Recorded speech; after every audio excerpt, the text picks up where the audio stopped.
For those of you who read the newsletter this week, I talked about this idea of the fact that we as human beings often live between two possibilities and two choices, and two things that are equally valid. And part of being a grown-up, part of being a fully human is to manage that, to live in that space in between. And the first thing I want to talk about today is this idea of living between memory and imagination and what that might mean for us. As I was thinking about this, I was thinking about Louis Armstrong, which might seem a bit of a strange connection. I think we've got a picture of him there, John. When I was a kid in the 60s, Louis Armstrong was probably the most famous trumpeter in the world. And lots of people knew him and had known his music for decades. And he was one of the most popular African American entertainers in the United States. One of the reasons I liked him, I think, was because he initially played the cornet and switched to the trumpet later on in his jazz career when he worked with some other bands. He himself had come from a poor family. A single mum, a succession of stepdads, and he'd been in trouble with the law, and in fact he'd learned to play the cornet in a reform school. And for all of his life he'd actually known racism, and he'd experienced it firsthand in playing in clubs that he wouldn't have been allowed to walk through the front door of. He was arrested once for sitting next to a white woman on a bus. And he never spoke about this at all publicly. And in fact, by some members of the African American community, he was actually called, in a derogatory way, called an Uncle Tom, which was an expression they used for people who wouldn't say anything, wouldn't speak out about racism. But this all changed for him in 1957. And we've got another picture there, John, I think. Now, this was a very famous picture of this young woman who was trying to go to high school. She's 15 years old. And the federal government had ordered that all schools in the United States had to be desegregated, that they weren't allowed to deny people entry because of their race. And so this was in Little Rock, Arkansas, and this girl and a number of others were trying to go to high school that day. This was the first day, the start of the school year. Now, she'd missed the message that the other kids were all going to go via the back door, so she just walked up to the front of the school.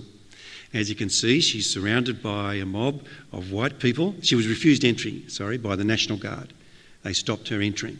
And here she is, you can't see it, but she's in tears here as she walks down the street, surrounded by people who are abusing her. And I've got one more photo of her. Eventually she took refuge on a bus stop, and as she's surrounded by these people and reporters as well. One very kind woman went and protected her, stood next to her. It was this incident which was the change for Louis Armstrong. And he was interviewed by a reporter in the days that followed this. And for the very first time in his life, he spoke out about racism. And he was, in fact, at that stage, a goodwill ambassador for the United States. They used to send him to other nations to, kind of help build friendly relations with them. And he immediately cancelled, and he spoke out, and he called the president a coward for the way he had acted. And this was his quote.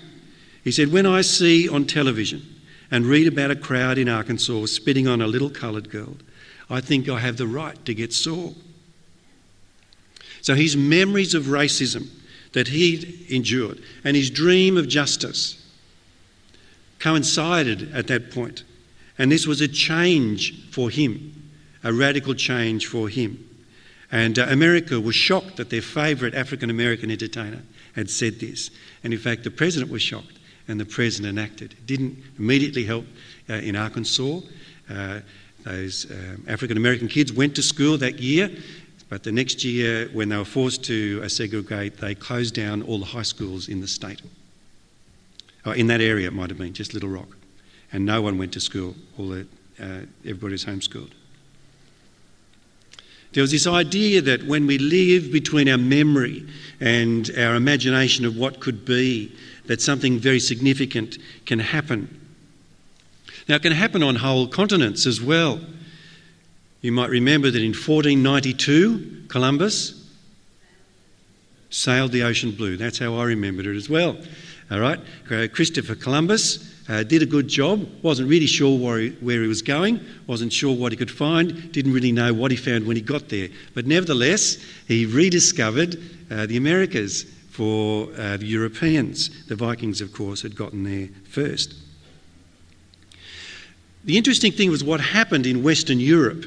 There was this release of imagination because they discovered a new world and new possibilities were in store. For 500 years, Western Europe, in terms of its creative arts and its creative energies, had been dominated by cathedral building. All right, so some of you have been to Europe. The thing you do when you go to just about every major city in Europe is you go and visit their cathedral. And just about all of them are built in this period from the year 1000 to about 1500. After Christopher Columbus discovered the New World, no new cathedrals were started because their creative energies went elsewhere, because there were new possibilities. They could imagine new things. There was a new world.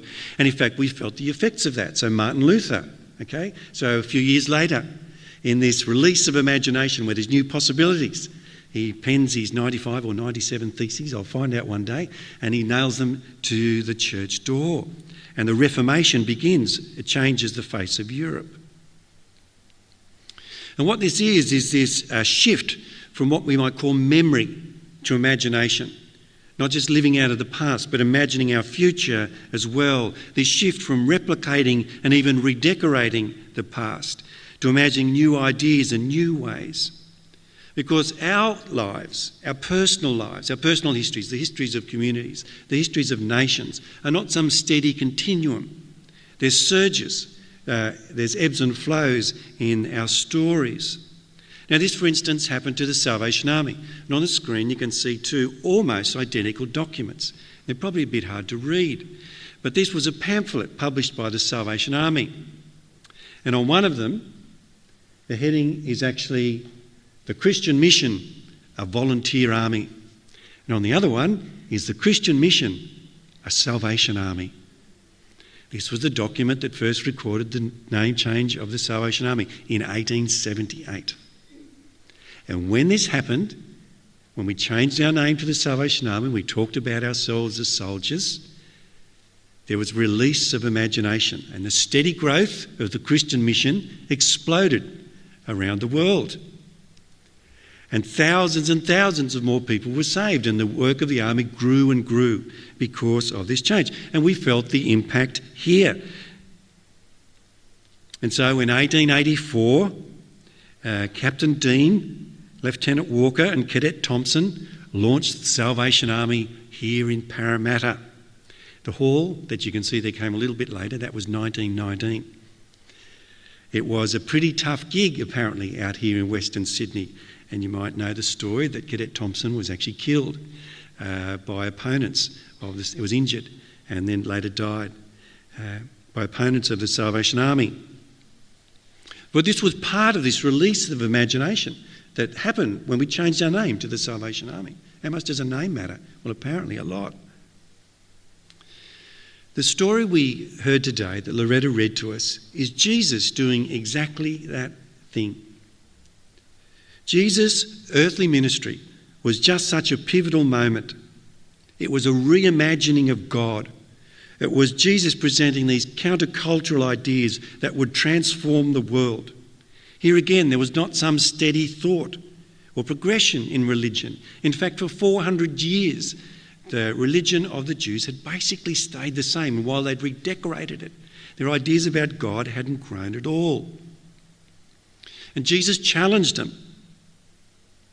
Jesus says, I've not come to abolish the law and the prophets, our memories of God and his people, but I've come to point you to a new way, to help you imagine and live out God's greater righteousness. So this is kind of Jesus saying, but wait, there's more here. There's more than you've imagined. You've been saying this is what it means to follow God. But I'm calling you to an even better way, to this way, to live out of a new imagining of God and who he is. I'm calling you to be the light to the world. I'm calling you to be the salt of the earth. And so standing on a mountainside, Jesus gives example after example of just what that greater righteousness looked like. This salt of the earth, light of the world living. And here's the thing, it was hard. The religious teachers, the Pharisees, didn't get it. In fact, they were dead against it. And in a sense we can understand that because God had been silent for 400 years. The last of the prophets had been 4 centuries before. And they'd done all they could to protect the law and to protect the prophets. So we can understand their protection of their faith and who they were. We can understand them refining their faith, building all these extra laws to make sure they fulfilled it properly, constructing ideas about God and what it meant to be one of his followers. So you can understand that when Jesus says to them, you've got to reimagine all that. It's bigger and better than what you thought. They weren't in favour of it.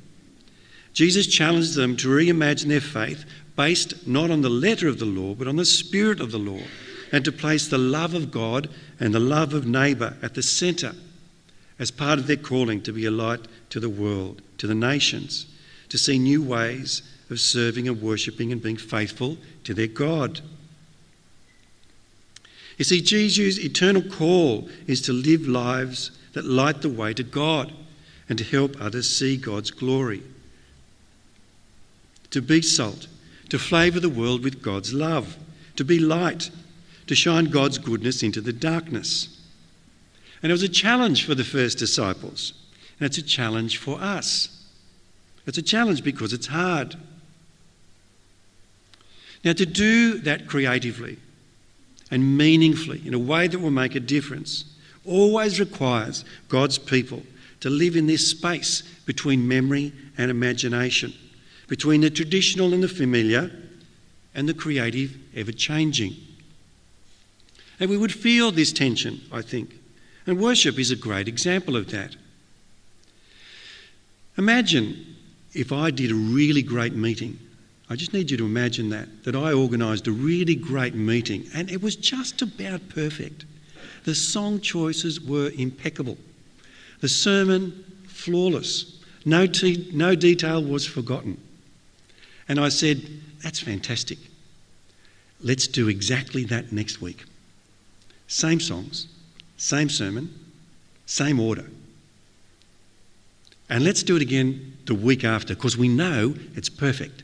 All right? We've got it right. Well, we could do that. I'm not sure how helpful it would be for us. But also imagine at the other end of the spectrum that every week in worship was entirely new, that everything was new, that we always sang songs that we didn't know, that we always prayed prayers we'd never heard before, and that we're always coming up with new ideas, that we rearranged the hall, that we changed everything. That too would be alienating, wouldn't it? That would be hard for us to cope with. In some sense, we need order. We need familiarity. Our memories matter to us. But nevertheless, there is a creative balance, a kind of healthy middle, I think. And that's part of what it means to be renewed. See, Christianity has always been a renewal movement.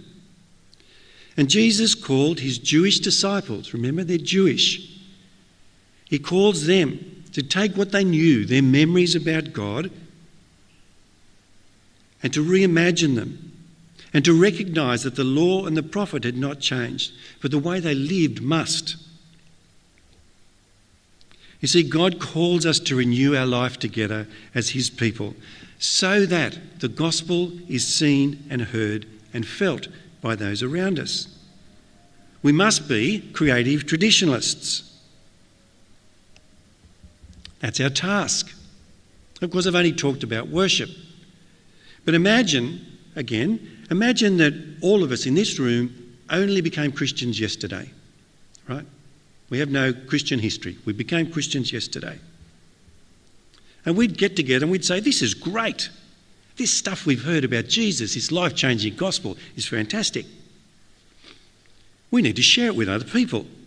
We need to share it with broken people, those in need. We need to help them restore their lives. So let's create ministries for family and children and seniors and give them a chance to connect and feel valued and loved. Let's help them find a place to belong. And as we build those relationships, let's use every opportunity to share the love of Jesus with them. And let's keep meeting together, hey? Let's encourage one another and remind each other of the life-changing gospel. Let's find the best ways to help each other understand this gospel more and more. The best ways to teach it to our children. I can imagine that we'd say that if we all became Christians yesterday. If we all became Christians yesterday, what we mightn't say, though, is let's all become soldiers and let's dress in navy suits and ties with blouses with brooches, skirts and stockings for the women. Let's put together a red-hot brass band and a great choir, and let's go and sing hymns and popular music on the streets and ask people to follow us back to the hall.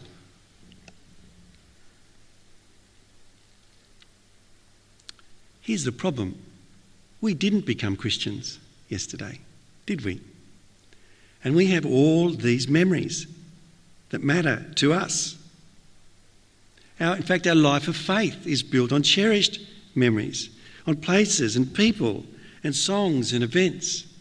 When I came back to the church as a 21-year-old man, I sat in someone's lounge room at a Bible study. And when I prayed for the first time in years, the song that was going through my head was All to Jesus I surrender all, a song I'd learned as a child. And I tell you, there has not been one time since when I've sung that song when I've not remembered that moment. I mean, every time I hear it, I'm taken back to that place where I gave my heart again to God. How could I stop singing that song? I couldn't. But that's our challenge, isn't it? To live between memory and imagination. And what we would want, I think, for our future as God's people is not mere traditionalism, constantly redoing what we've always done. Nor is it kind of a creative chaos where everything is both usable and disposable. But rather we need to find this creative middle, remembering the heart of our tradition, remembering what's at the centre of this thing called faith, and using the gospel as a lens to examine who we are and what we must cherish, and then building new and creative ways on that. Those of us who attend our core know that we've got a new building coming. And I was talking to a friend of mine at Willoughby, a fellow minister at Willoughby Uniting Church, and they built this fabulous extension to their traditional old church in Willoughby. And he said, don't let anybody tell you that new buildings aren't good for you. He said, our church doubled in size. He said, because what a new building does is it sends a message. It says that something's happening here, that we've got new plans, that we've got new programs, that we've got new ministries, that we're here for the long haul. And so, in fact, what they experienced was this release of imagination. And I don't know what you see when you look at our concept plans, when you look at that front of that building. I just see possibilities. Is that what you see? I can just imagine this will happen here and this will happen here and it will be great. I have to confess it also makes me nervous. When I was talking to my friend, he kind of project managed this on behalf of the church. And he said right in the middle of the project, he was taking 50 calls a day on decisions that needed to be made by builders and tradesmen and suppliers and architects and designers and engineers. So it does make me feel a bit nervous, I guess. I'm not sure that grand adventures always feel adventurous when you're living them. In fact, one teacher on leadership said, every new venture can feel like a failure in the middle. Living in the creative middle, living through renewal, I think feels hard. But that is our calling and our responsibility. Jesus Christ, our Lord and Saviour, has always called his disciples to be the salt of the earth and the light of the world, to do all that we can to live out the greater righteousness of God, to live holy lives that draw people to God's glory. That is our calling. It always will be. There are so many decisions that lie ahead of us. So many decisions about people, about program, and about ministries, and how we can reach people with this good news. And it will require time and energy and thought and prayer. But I am convinced that when we live creatively out of both memory and imagination, blending all that God has done in the past with our dreams of a better tomorrow, we can change our world. May it be so. We're going to sing a great song written by Phil Lager. It's a song, I think, of commitment. And I want this to be our commitment song today, our group response to this challenge that lies ahead of us as God's people, wherever we are, whether you belong to this fellowship or not, of living out of memory and imagination and allowing God through his Holy Spirit to guide us, to help us be all that we want to be in him. So let's sing this song together.